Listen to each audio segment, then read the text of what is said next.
administren, entonces la pregunta sería, ¿habría que hacer una institucionalidad para aquello? Claro. O sea, ¿habría que hacer reforma de la reforma? Hablemos con el diputado Andrés Giordano, que ahora sí que está conectado. Buenas tardes, diputado.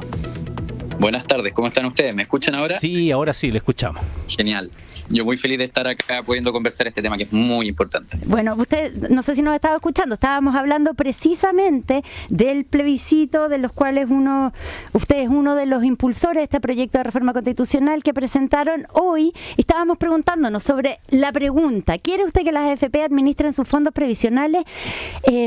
No podría, o sea, no afectaría de alguna manera la reforma previsional que hoy día se supone que está como en momentos clave.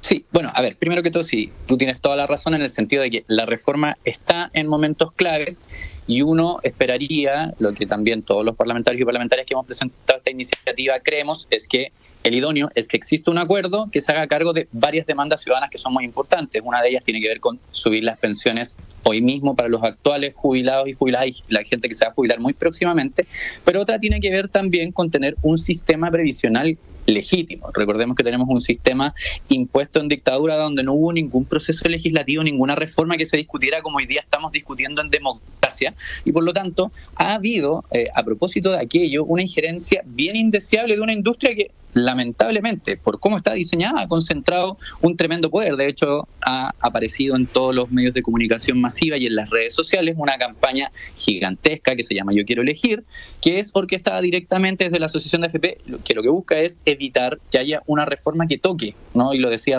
Ramón hace un ratito, el modelo. Y lo que nosotros creemos es que para que tengamos un modelo legítimo donde las personas se sientan convocadas a participar, a cotizar y a defenderlo, ¿no? Efectivamente, como un sistema de seguridad social en el que cabemos todas y todos, tiene que tener cierto grado de legitimidad y eso implica reforma estructural.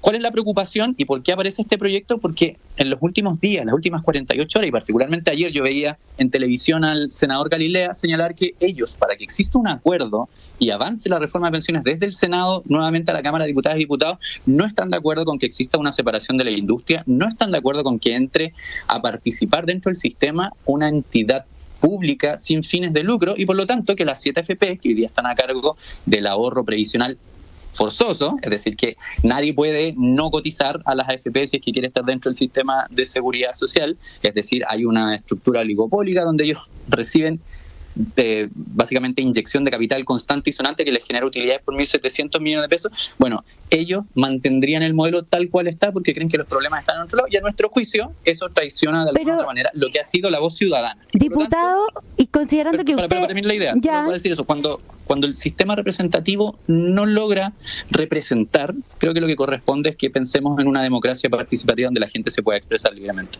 Pero, diputado, considerando que usted está precisamente en el lugar de los hechos, donde esto se está discutiendo, ¿no debería más que estar impulsando una reforma constitucional, un plebiscito para preguntar ¿queremos o no queremos AFP? Bueno, estar buscando ahí en el Congreso los votos necesarios para empujar la reforma que usted considera que es la que hay que empujar.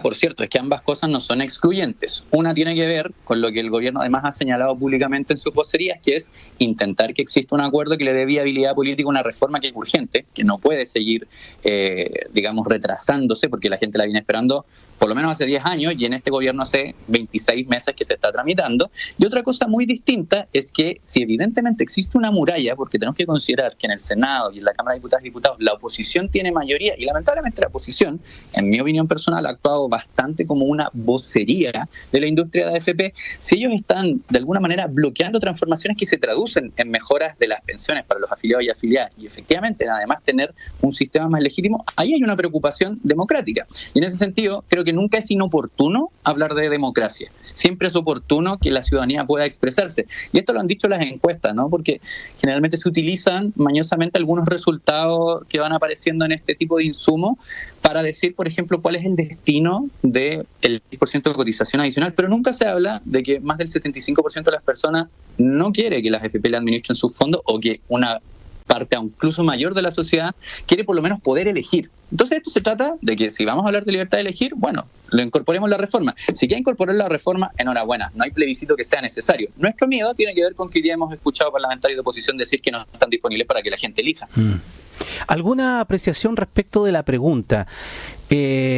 ¿Es una idea que fue bien elaborada la pregunta, o es una pregunta optativa que puede modificarse? Lo pregunto porque uno puede tener una interpretación de lo que salga de eso. Si a mí me preguntan, ¿quiere usted que la AFP administre su fondo de pensiones? Y gana la mayoría diciendo no quiero, entonces se termina la AFP, entonces no habría una situación o un modelo mixto, porque podría decir uno con ese resultado, se termina la AFP, pero si hay un 40% que dice que sí y hay un 60% dice que no, uno podría interpretar también de otra manera que hayan los dos modelos y el 60% entonces que pueda elegir en otra institución, y si quiere el 40% quedarse con este sistema, con esta administradora, lo podría hacer. ¿Da esa posibilidad o no da esa posibilidad? Sí, Ramón, yo creo que tú das en el clavo, y qué bueno que me lo preguntas de esa manera, porque efectivamente yo creo que lo que buscamos es precisamente que esté esa libertad de elección. Y la pregunta puede perfeccionarse, efectivamente, para eso hay un trámite legislativo, el proyecto tiene que ser declarado admisible y tiene que entrar a revisarse en comisión, y ahí hay un sinnúmero de actores que pueden participar, partiendo por el gobierno, pasando por el CERVEL y evidentemente los distintos parlamentarios y parlamentarias, de manera de perfeccionar lo que nosotros buscamos, que es que la ciudadanía pueda expresarse como lo ha hecho, a través de encuestas, de una manera vinculante, porque el Congreso lamentablemente hoy día está haciendo oídos sordos a una demanda que es de todo sentido común, que es que efectivamente tengamos un sistema donde el lucro no esté en el centro y donde las personas puedan tener una apertura de alternativas mucho más amplia que 7 empresas privadas. Imaginemos por un segundo que la crisis de las ISAPRE, que fue muy discutida en este Congreso y a nivel nacional en los distintos medios de comunicación, no tuviese una alternativa pública para que la gente pudiese escapar del abuso que fue sentenciado por la Corte Suprema.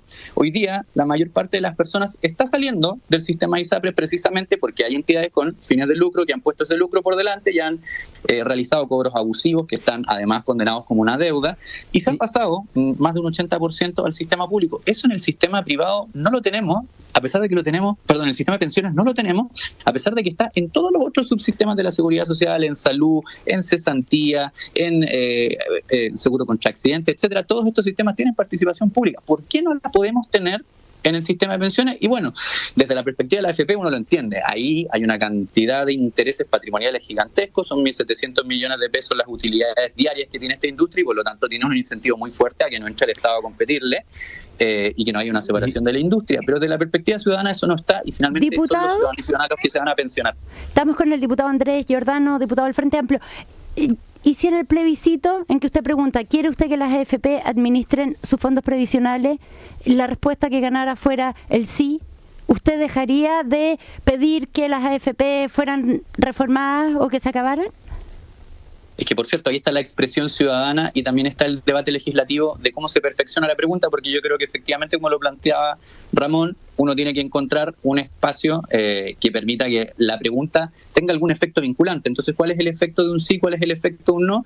Yo creo que el llamado es finalmente a que la institucionalidad política hoy día responda a algo que es muy sensato. Acá no se trata de todo tiene que ser un sistema público, yo lo acabo de plantear en esos términos respecto del sistema de salud, ni se trata tampoco de que todo sea privado. El problema es que en el caso de las pensiones tenemos ese extremo, tenemos solo una posibilidad mínima reducida a 7 empresas que además están asociadas en una asociación de AFP que hace y deshace como quiere, que envía minutas al Congreso, que incluso indirectamente a través de directores ha financiado campañas de la mayoría, sino todos los partidos de oposición, y por lo tanto hay una injerencia en la democracia que es importante. ¿Cómo se sale de ese círculo vicioso? Yo creo que solo con más democracia. Y por eso nosotros lo que proponemos es generar una apertura a discutirlo con la ciudadanía. Diputado, y en lo que usted sabe de las conversaciones, ¿por qué no se ha podido llegar a un entendimiento? Si al parecer esto quedó más o menos zanjado, yo hace un rato en el primer bloque, cuando estábamos hablando de otros aspectos de la discusión en concreto que se está dando en este instante, como por ejemplo la compensación para las mujeres o el límite de los años para poder ingresar o no a los beneficios que se están discutiendo, si son 8, 6, 5, 10, 13 años, etcétera. Yo hacía alusión al mensaje del presidente Piñera en su momento cuando presentó su paquete, porque mucho se ha hablado del 6% que era 3x3 y que había acuerdo, de los límites de 8 años que también planteaba, pero hay una forma, hay una cuestión que escapa de ello, porque mucha justificación para decir el cambio de criterio en la centro derecha respecto de eso es porque hoy día hay PGU, pero en cuanto a la administración de los fondos de pensiones también había una propuesta allí, la leo textual. Decía el presidente Piñera: adicionalmente esta reforma incorpora mayor competencia, transparencia y nuevas regulaciones para la administradora de fondos de pensiones. Y planteaba, uno, la creación de administradoras de fondos de pensiones sin fines de lucro o organizaciones como cooperativas. Eso lo planteaba el presidente Piñera y era una propuesta de la derecha en su momento, dejando fuera la PGU y todas las cosas, los cálculos que pueda haber respecto a lo otro. En cuanto al sistema propiamente tal, al parecer ya había una apertura. Sí, y efectivamente esa era una propuesta que tampoco gustaba a la industria de AFP. De hecho, hicieron en su momento un tremendo lobby para evitar que prosperara esta idea. Ellos siempre se han opuesto a que existan entidades sin fines de lucro y entidades públicas que participen en el sistema.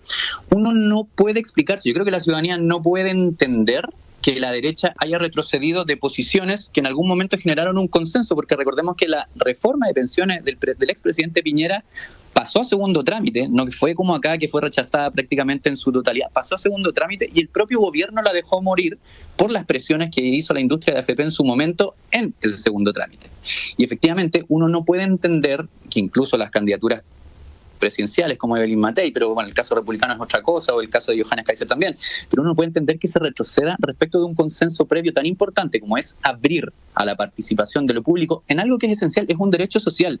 Esto no es el mercado de las papas. Uno podría entender que el Estado no le venda papas a la ciudadanía, que no tenga por qué haber una empresa del Estado que venda papas, pero uno no puede entender que el Estado no participe en la provisión de un derecho tan básico como es la previsión social, como es el derecho a jubilarse, que sería como entender que en la educación o en la salud solo pueden participar privados. Eso no tiene sentido y uno no entiende la derecha en su cambio, en este giro en 180 grados, salvo por el hecho de que hoy día está más bien siguiendo las minutas de la AFP por un lado y preocupándose de la candidatura presidencial y de competir la Republicanos, que ha dicho en una actitud absolutamente inhumana que no está dispuesto a llegar a ningún tipo de consenso, incluso si eso es sacrificar el bienestar de los jubilados y jubilados. Por lo tanto, yo llamo a que la oposición, en este caso, en la negociación del Senado, resuelva lo que nosotros queremos plebiscitar en la reforma misma. No necesitamos un plebiscito en la medida que se respeten los consensos previos, pero para eso la oposición tiene que dejar de seguir la minuta de la AFP y consensuar cosas tan básicas como la libertad de elegir entre una entidad sin fines de lucro y las privadas que hoy día generan este tremendo capital y utilidades que dan mucha rabia cuando la gente lo compara con las pensiones, que en el caso de las mujeres el 50% tiene una pensión inferior a 50 lucas. Es o sea, en el fondo esta propuesta también es, de alguna manera es más bien un instrumento para presionar en el acuerdo que se está gestando en este momento, o que no se está gestando, no sabemos.